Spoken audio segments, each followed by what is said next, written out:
Welcome to the How to Be Awesome at Your Job podcast, the show where brilliant professionals share how to sharpen the universal skills required to flourish at work. Enjoy more career fun, wins, meaning, and money with your host, Pete McGinn.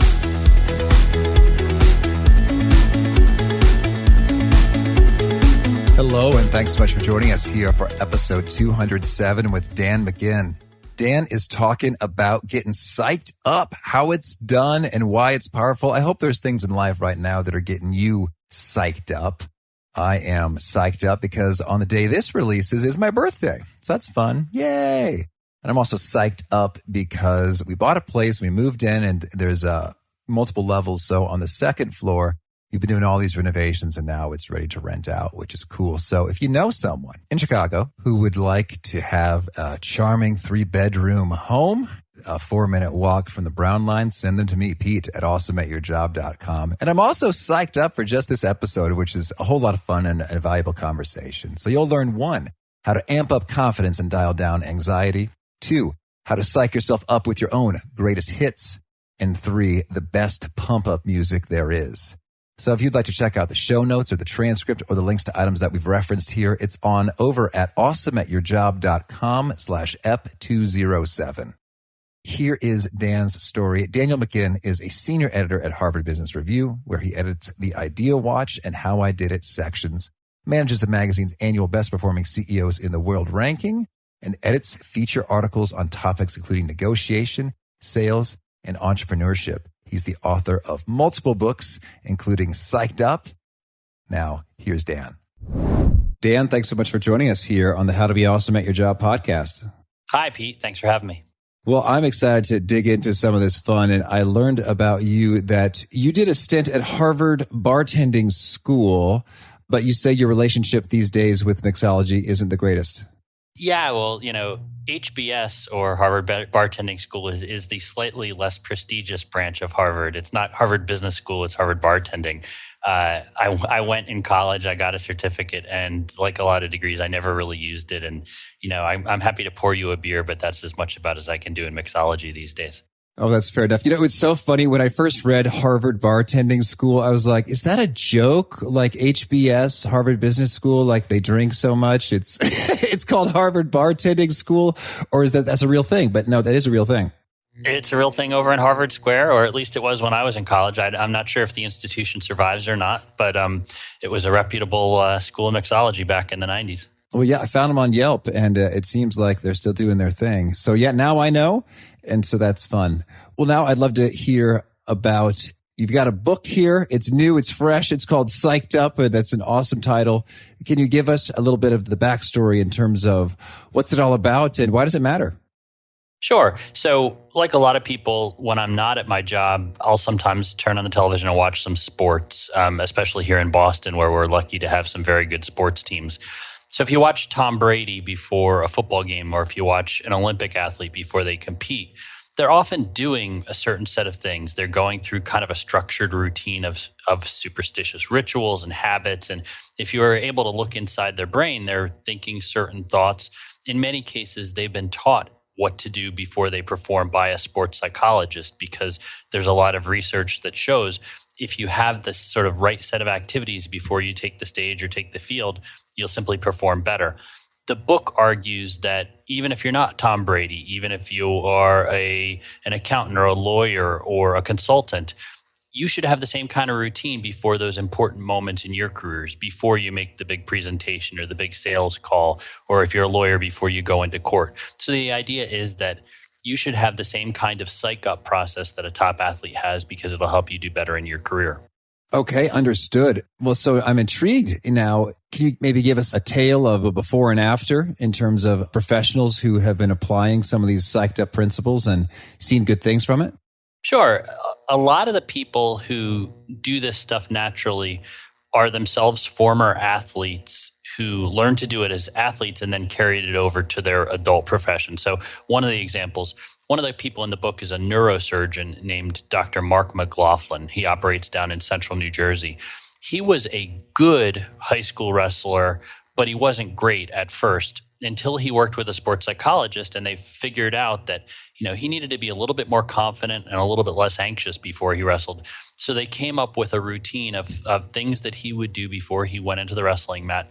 He turned into a state champion. He went on to college. He was a 2-time collegiate champion, Hall of Fame for his college.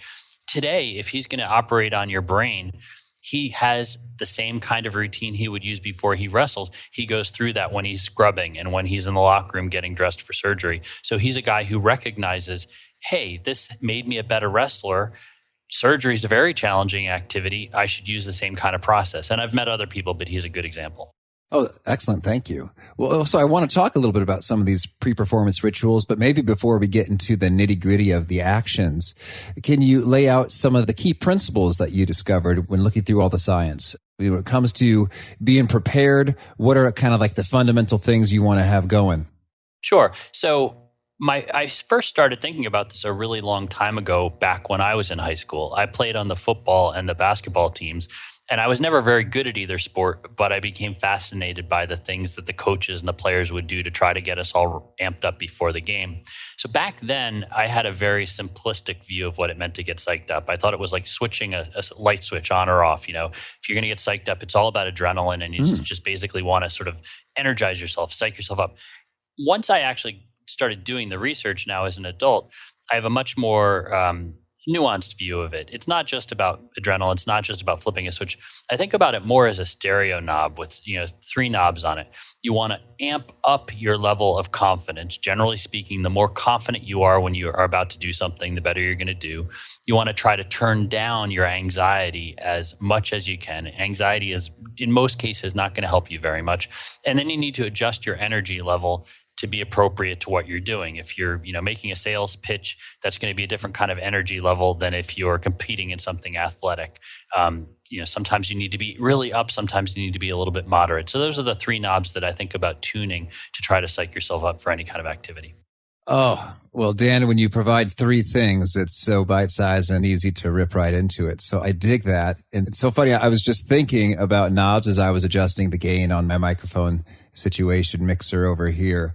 And I like that. That visual alone already starts giving me a little bit of a sense of, control or power, or that I have a real sense of influence and agency over those things, as though they were merely knobs I could turn at will. Exactly. And the trick to this is, it's easy to say, okay, turn up your confidence, turn down your anxiety.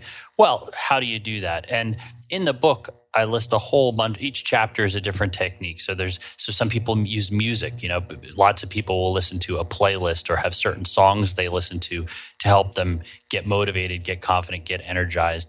Some people use anger. Some people rely on the coach to give them a pep talk that gets them up. Every person is different, and kind of which tools from that arsenal you put into your own individual psych up routine are going to differ. But there's a broad range of things you can try to do to accomplish those 3 tunings. Well, so I'm intrigued. And if I have a variety of tools to use, how might I know which tools to go for? Or should I try them all? Or I guess I'm wondering, if I'm in the moment and I'm thinking I would like to turn up confidence right now, what would you recommend be some of the go-to moves right then and there? So for confidence, I'll tell you, one of the most interesting days of reporting I spent when I was reporting the book was at the U.S. Military Academy at West Point. They have an entire department. It's called the Center for Enhanced Performance. It works both with their varsity athletes and with their ordinary cadets to teach them techniques to help them be more confident when they go on the playing field or when they go into a military exercise. So one of the things they did there is they made these custom soundtracks for their varsity athletes. So pretend it was you, for instance. Pretend you were on the lacrosse team at Army. The psychologist would have you come in and sit down in this special chair with these enclosed speakers, so you were very immersed. And this first music would come on, and then a narrator would say, "Pete, you're the best lacrosse player in Eastern Division I lacrosse. Remember the game in high school when you shut out Shrewsbury. Remember when you stopped 17 goals." Very specific. Basically what it's doing in very detailed and dramatic fashion, it's helping you recall your greatest hits. And that's something that, even if you're not a lacrosse player, if you think about your podcasts, you've done 100 and whatever at this point of them. there must be a few that are extra special that turned out better than the average ones. So one of the things you could do before you do your next podcast is go back and listen to your best one ever. That's one of the things I do before I have to do a performance like this. As a writer, before I sit down to write an article for Harvard Business Review where I work, I'll often take 3 or 4 minutes and go back and read part of the best article I ever wrote. It helps me remember a time when I was at my best. It helps me remember, gosh, you really crushed it that time, and now it's time to sit down and do that again. So that's one technique you can use. Think about your greatest hits. Oh, I think I like that a lot, Dan. And well, now I have to ask, for the sake of the show notes and because we're curious, what was the best article you'd ever written? And let's see if we can link to it. So if it's an article in Harvard Business Review, the best article I ever edited was an article by the former chief talent officer of Netflix. It's called How Netflix Reinvented HR. And if you link to it, I'd be thrilled. Cool. Yes. Well, we'll certainly do that. So cool. So we're talking there about in dialing up the confidence, recalling the greatest hits is one approach. Any other favorite one to cover real quick? Well, so music is a technique that lots of people use in lots of different contexts. If you choosing the right motivational music really comes down to 2 things. It's the inherent musicality of the song, what it sounds like. If a song, the first time you've ever heard it, if it makes you quicken your step and your heartbeat gets a little stronger and you just feel a little bit better, you're reacting to the intrinsic musicality of the song. The second reason a song will be motivational is if you have some sort of emotional or contextual relationship with it. If it was a song that played at your senior prom, or if it was the song that your high school basketball team used for warm-ups, or it's from your wedding or something like that. Songs can be motivational or meaningful for that reason as well. So for certain people, again, this is all very individual. For certain people, on the way to that meeting or on the way to that presentation, pop a playlist in your car stereo, and that can be something that can help you feel a little bit better, a little bit more positive and upbeat and energized. Oh, thank you. And I'm wondering, when you talk about the intrinsic musicality, have there been any studies done or things you've seen in terms of, oh my gosh, these are just some go-to hits that I guess, nailed the recipe for pumping up confidence? So the classic example that people use, and it's actually been used in a lot of research studies, is the music from the Rocky movies. I was listening to that today as I was unpacking boxes. Eye of the Tiger. So one of the more interesting conversations. So for this book, I flew out to Chicago and I spent a morning with a guy named Jim Paterick, who played in the band Survivor and co-wrote that song. Oh, yes. And we spent a lot of time thinking about what is it about that song that makes it so motivational? It still shows up in people's playlists at the gym. He's heard of people using it in rehab clinics. He's heard of CEOs who listen to it before board meetings. And the simple answer to that is, well, we all saw Rocky 3 and that song, there's all these training montages. So when we hear that song, our mind goes back to the movie. We're visualizing it, and it just serves to pump us up. He argues the opposite. He argues that song has been downloaded 6 million times on iTunes, and he argues that a lot of the kids who are downloading it have never seen the movie. So he thinks it's more about the intrinsic musicality. Yeah, that is an interesting perspective because I have seen it and it does fire me up. And especially, I think of Rocky 4, the one with Ivan Drago. That's my favorite. Just the grit overcoming the technology of the Russian well-financed Drago is exciting. So, okay. So Eye of the Tiger or the Rocky movies in general, we could debate whether it's because we have Rocky associations or it was just masterfully crafted from the get-go to have those intrinsic qualities. Any other, hits for pumping up the confidence? Well, I talked with people at Spotify about this, and they actually did a data analysis and searched through playlists that contain the phrase "psyched up." And they found a lot of kind of 80s rock, almost some hair band kind of stuff, which was not necessarily what I would choose. But I think the more important point than the specific song titles is that this stuff is really individual. So I met a woman who was a successful professional in state government, and her psych up song before meetings was the Annie soundtrack. If she listened to The Sun Will Come Out Tomorrow. That's my jam. I'm fired up. Happy and positive. It sounds really strange. I understand. But, people, one of the things I learned in reporting this book is people are really different, and what works for you is not going to work for me. And, we need to sort of figure out what works for each of us. Okay, understood. And so Spotify, that's so cool when you've got some nice sort of credentials and history of authorship behind you that Spotify will just run things for you. That's got to be pretty fun to have that research power behind it. So intriguing. And so I guess that's one thought right there that didn't even occur to me is you could just search Spotify playlists for words like that. And then you'll see other people's impressions and just sort of see what resonates for you to get that going in a hurry. Yeah, absolutely. I think, music choices, there's other research, tends to be pretty age specific and generational. People tend to listen to a lot of music and be very impressionable in their teenage years. It's a very emotional time in their life. So I suspect if you were just to search random psych up lists, the kind of results you find are going to skew a lot based on the age of the person. And if you find somebody who's about your age, you're more likely to find a mix that appeals to you. Okay, that makes sense. Thank you.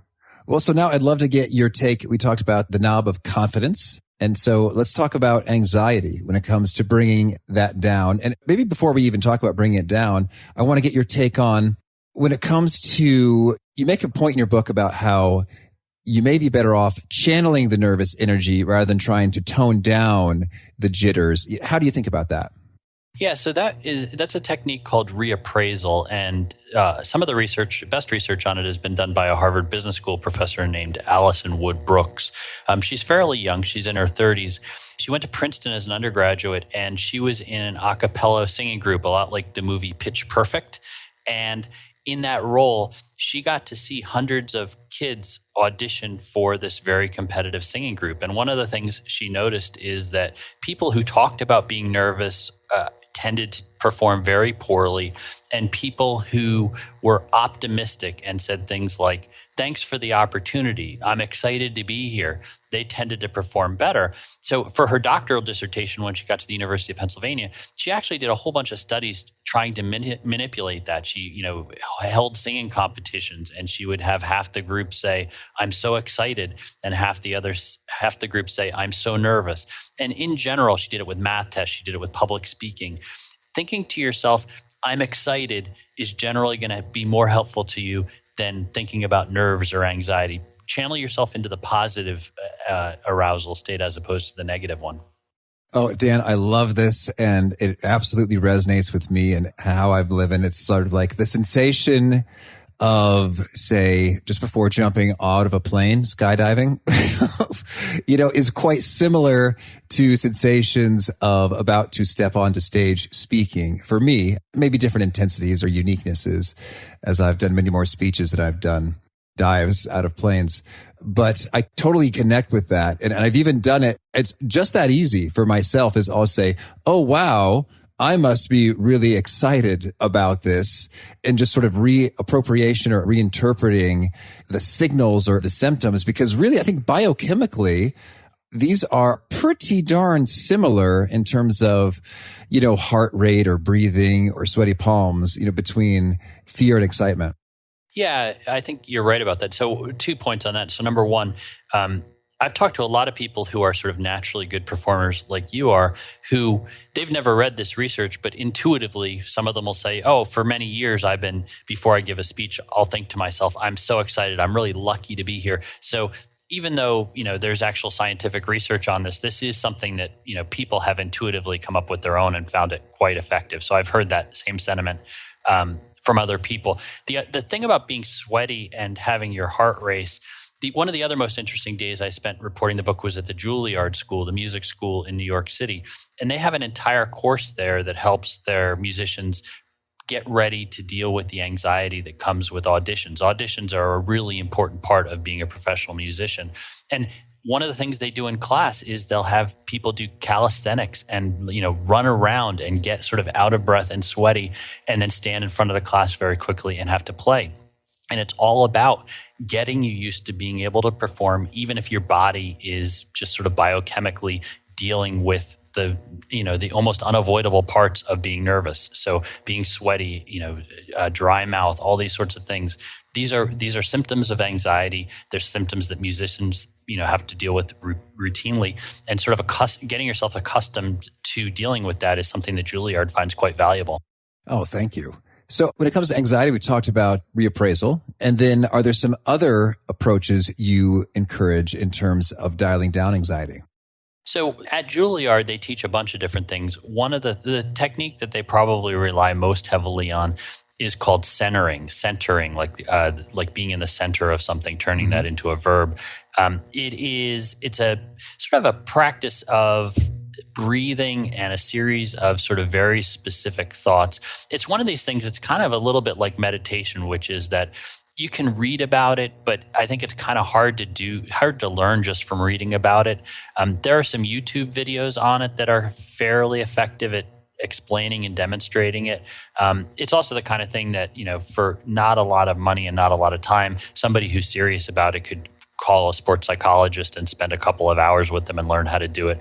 Some of the musicians I spoke with said once you're good at this, you can do it in 15 seconds and it just, calms you down much more than you would expect it to be able to. Well, that's intriguing and powerful. So it sounds like you're saying we're not going to get a crash course on that right now. But if we did investigate it, what would be some of the basic things we see? It has something to do with key thoughts and breathing focus. And what else is happening during the centering? Yeah, exactly. In the book, I list I think there's a 7-step process that they teach at Juilliard. There's a couple books on this. One of them is called Fight, Fear, and Win by Don Green. So there's certainly resources out there.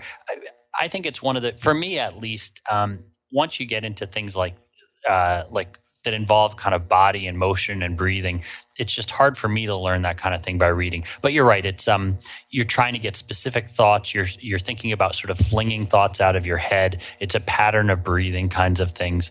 Somewhat yoga-like in a way. For me personally, I think it would be hard for me to learn to do it very well on my own. I would need some sort of actual instruction in it as opposed to me just talking about it. Okay. Well, that's a helpful set of resources to maybe chase after and intriguing. And 15 seconds to reclaiming an anxious state to one that's usable and functional sounds like a superpower that we could all benefit from having in our lives. The people I spoke with who learned to do it well would almost describe it as a superpower, I think. So that's not as much an exaggeration as you might think it is. Oh, cool. Well, no, I dig it. So thank you. And finally, you talked about adjusting the energy level in terms of those 3 knobs. What are some of your favorite approaches for making that shift? Yeah, I think that's less about techniques than it just is about awareness. So imagine you're going to be public speaking. The first question when it comes to, obviously you want to be confident. Obviously you want to try to reduce your anxiety. When you think about the energy level, are you speaking to 10 people, 100 people, 1,000 people? How big is the room? Are you going to be moving around or not? Will you be using slides or not? So I think you and I are having this conversation a few days after the Conor McGregor and Mayweather fight out in Las Vegas. Think about how Conor McGregor goes into the ring. Now think about somebody who's giving a TED Talk. Well, obviously those are 2 very different kinds of activities, and each of those people need to think about getting the energy level at the right kind of amplitude that's going to work for them. So it's mostly a practice of not getting too up, but not getting too down. It's sort of finding that happy middle. It's so funny as you talk about being too much or too little for a situation. I am thinking of the episode of The Office in which Dwight K. Schrute is speaking at a shareholders meeting and just starts pounding his fists and talking about the sort of communist points about sort of the wheels of history are greased with blood. And so I think that is just a perfect example for too much energy for the occasion, because in a way, I think we think, hey, in a presentation, of course you want your speaker to be energetic. That's just a good thing. Energy is good and no energy is kind of boring. But you're saying that it can certainly be overdone. Yeah, I think that's true. When I was writing the book, almost every chapter could have included a parody example from The Office because they parodied just about every aspect of professional life. But you're right that a lot of the fun that they had was, the British version of The Office. I forget the office manager's name there, but he gives a motivational speech to this very small group with really loud music, and it's the same kind of thing. He's clearly at the wrong energy level for for the activity that he's being asked to do. So that's, when you're thinking about getting psyched up, think about whether you're doing professional wrestling or you're taking a math test. You definitely, those are both high performance activities, but they're very different when it comes to energy. Okay. Well, so with all this talk about the rituals, I'm really curious to get your take on power posing. I've read some research that looks pretty darn good that power posing is for real. And I've read some folks who say, oh no, actually some other studies didn't quite replicate that. Where'd you come out on this one? Yeah, obviously it's a very controversial, there's a big academic controversy. It's kind of an intramural, it's about a big controversy among social psychologists. Power posing is one of the ideas that led me to write this book because it was an example of academic research that looks at something that you can do in the final moments before you perform that seems to be able to change the way you perform in a positive way. So it seems like a very powerful tool.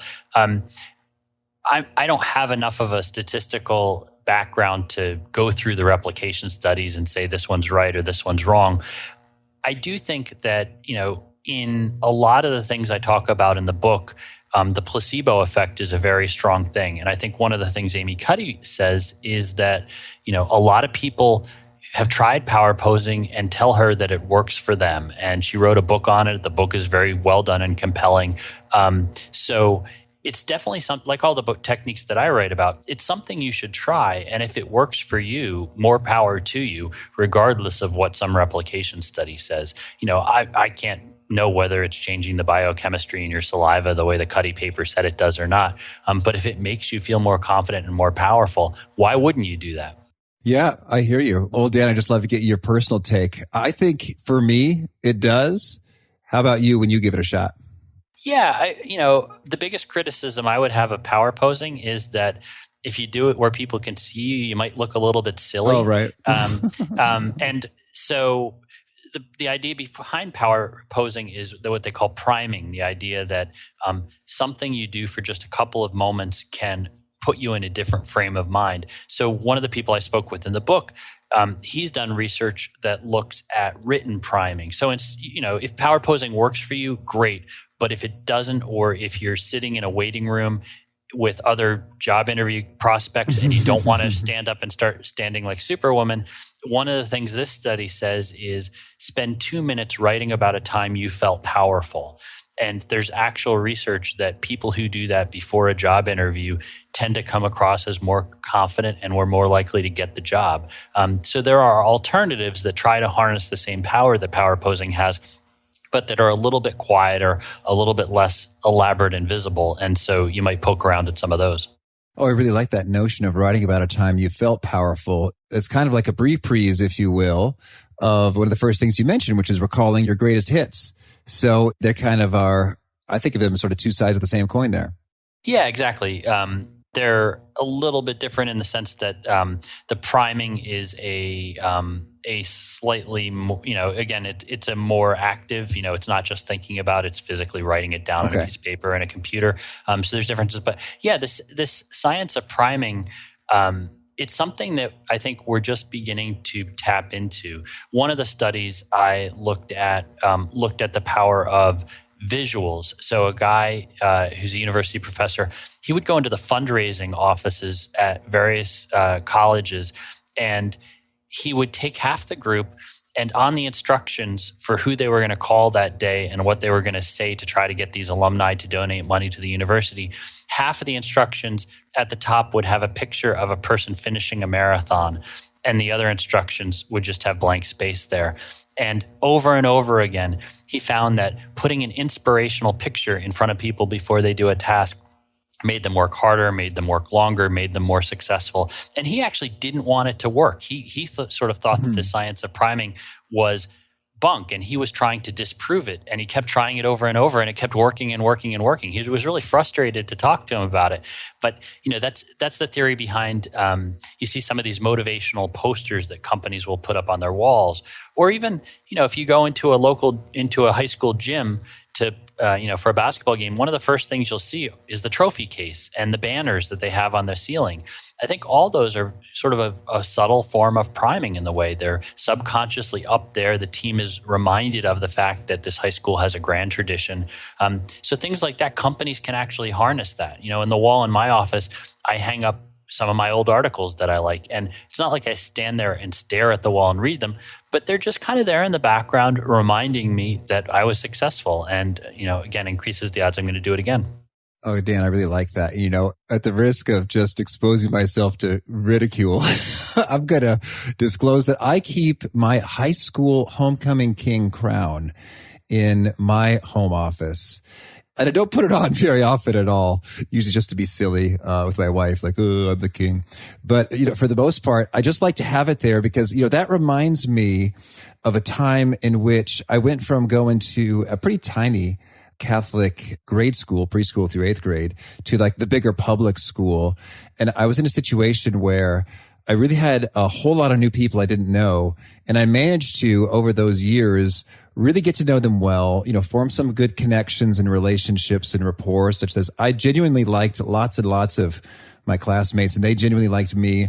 And then there was a physical manifestation of that. So I like to look at that and remind me of how I can connect with people and have good rapport, whether I'm interviewing a guest or whether I am working with a client over Skype. And so yeah, I have it and I am only slightly embarrassed about it.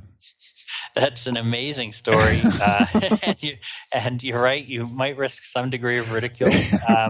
But a lot of these things, if it works for you, why wouldn't you do that? And if you hadn't just gone on a national podcast and announced it, no one would have known, right? I'm hoping that there will be someone commiserating like, yeah, Pete, I do that too, but maybe not. Well, Dan, this has been a whole lot of fun. Tell me, is there anything else you really want to make sure to put out there before we shift gears and hear about some of your favorite things? No, I think the idea is that, again, there's a whole bunch of different tools here. Everybody's different. So one of the chapters in the book looks at the use of anger and rivalry and trash talk, which for a lot of people who are very competitive can be a very effective strategy. For me, it doesn't really work at all. I wrote a whole chapter in the book on it, knowing that, I'm not someone that's really going to be able to trash talk you. Your article sucks, Dan. Bring it. Exactly. So just because one thing doesn't work, another thing might work, whether it's a superstitious object, whether it's music, find the thing that works for you. And that's really the message here. Okay, perfect. Thank you. Well, now can you share with us a favorite quote, something you find inspiring? I hear a lot of quotes and I see a lot of them on social media. The one that jumped out at me is one that Jimmy Johnson, the NASCAR champion, told me when I interviewed him for the book. He said, luck is what happens when opportunity meets preparation. When we were talking about whether he's superstitious and what he does before races, and he says they have sort of a systematic approach to luck. It may feel like you just got lucky, but in fact, very quietly, there's just tons of preparation that was there waiting for that moment. Mm-hmm. And how about a favorite book? The best book I've read this summer is Gretchen Rubin's new book, The Four Tendencies, that looks at sort of a 4-part framework of what motivates people, what drives them, what helps them meet the commitments they make. I think people are going to be hearing a lot about it this fall, and I found it to be a very powerful set of ideas. Oh, thank you. And how about a favorite tool? So one of the things I did when I was writing this book, Psyched Up, I was reporting on how superstition and lucky objects can help people perform better. My favorite writer is Malcolm Gladwell. So I got in touch with Gladwell. I sent him a brand new computer keyboard. He typed on it for 3 months in all of his writing, and he sent it back to me. And so I now have a keyboard that was once used by Malcolm Gladwell as my tool for writing. I don't use it every day. I keep it on a shelf. But when I have sort of a high-stakes assignment, a high-pressure kind of situation, I pull that out, I attach it to my computer, and for that day, I rely on my lucky Malcolm Gladwell keyboard. Oh, Dan, that is one of the most fascinating and unique and applicable to the topic tools we've ever heard here. So thank you for sharing. And that was your request. Like, Malcolm, would you mind using this for a little while, then sending it right back? And he did just that. Yeah, I sent him there's research that suggests that kind of thing works. So I sent him a paper because I know he's interested in that kind of stuff, but he was totally happy to oblige. Oh, that's fun. Thank you. And how about a favorite habit? Like most people, I try to get to the gym and I don't get there as much as I should. One of the things that's changed my habits is my gym has an app, and for an extra $20 a month, you can sign up for classes a little bit further in advance. And I found that the combination of paying the money, number one, and number two, signing up in advance and knowing that I've paid for the right to sign up in advance, that's made me at least a little bit more compliant with my exercise plan. It's still not 100% compliant, but it definitely increases the odds. So paying and signing up in advance. Oh, thank you. And how about a favorite nugget, something that you share in your writings that seems to really connect and resonate with people in terms of Kindle book highlights, or if you share it verbally, they're taking notes and nodding their heads. What's a Dan original that seems to connect? So when I talk about this book, I think the one thing that people react most positively to is the idea that, imagine you're about to go into an event that's going to have an impact on the trajectory of your career. You have two choices. You can either sit there being nervous and worrying about it, or you can have a plan. You can know exactly what you're going to do for those last 10 minutes. And I think people who just have a plan, any plan is going to be better than sitting there and being nervous. So that's the biggest nugget that people seem to be taking away from the book. All right. And if folks want to learn more or get in touch, where would you point them? Sure. The book website is www.psychedupthebook.com. I'm on Twitter at Dan McGinn, and I'd love to interact with people. And do you have a final challenge or call to action for folks seeking to be awesome at their jobs? Practice isn't enough. Whatever you're trying to do, whether it's, play piano or give an important speech, practice is table stakes. You need to have gotten good at the activity, but it's not enough. There are plenty of great singers who've botched an audition and plenty of people who have not performed as well as they should, even if they've practiced. So it's really practice plus having a plan for these last few minutes that's going to equal success. So I'd say spend at least a little bit of time figuring out what you're going to do in this final few moments before you actually hit the stage. Oh, perfect. Well, Dan, thank you so much for taking this time. This has been a whole lot of fun. I wish you many more smashing, successful books and articles and occasions to use the Malcolm Gladwell keyboard, and keep up the good stuff. Thank you. I really enjoyed this. It's fun. As I am recording these words, I am looking at some knobs myself in terms of sort of the audio equipment that brings it in here. And I really liked that idea that Dan shared in terms of, all right, getting psyched up is about tuning the dials. I am actually visualizing right in front of me. Okay, I got the confidence, I got the anxiety, and I got the energy level, and I'm going to tweak them. And even just visualizing it, I feel an extra sense of power and control over these things, as opposed to kind of just being a victim. Like, oh, hey, some days you got confidence, some days you don't. Likewise with anxiety or energy. And so it's like, no, I have a fair bit of influence and control over it, and I will now wield it. Just like someone who has knobs in front of them can readily adjust each of them up or down. So even the visual alone, I find helpful, as well as a nice little peg or placeholder to remember the actual tactics and approaches for doing that, the adjustment of those dials. So again, if you'd like to check out the show notes or the transcript or the links to items referenced, that's over at awesomeatyourjob.com/ep207. And I hope you'll stick with us for our next episode. We are chatting with Vern Oakley, who will be discussing how to pour some of that psyched up energy into a great performance, whether that's on video or in a live presentation. Until next time, peace. Thanks for joining us for today's episode. To get the most out of this conversation, visit awesomeatyourjob.com to find today's show notes, transcript, and infographic summary cheat sheet. For more entertaining professional skill sharpening, be sure to subscribe to catch the next episode of How to Be Awesome at Your Job.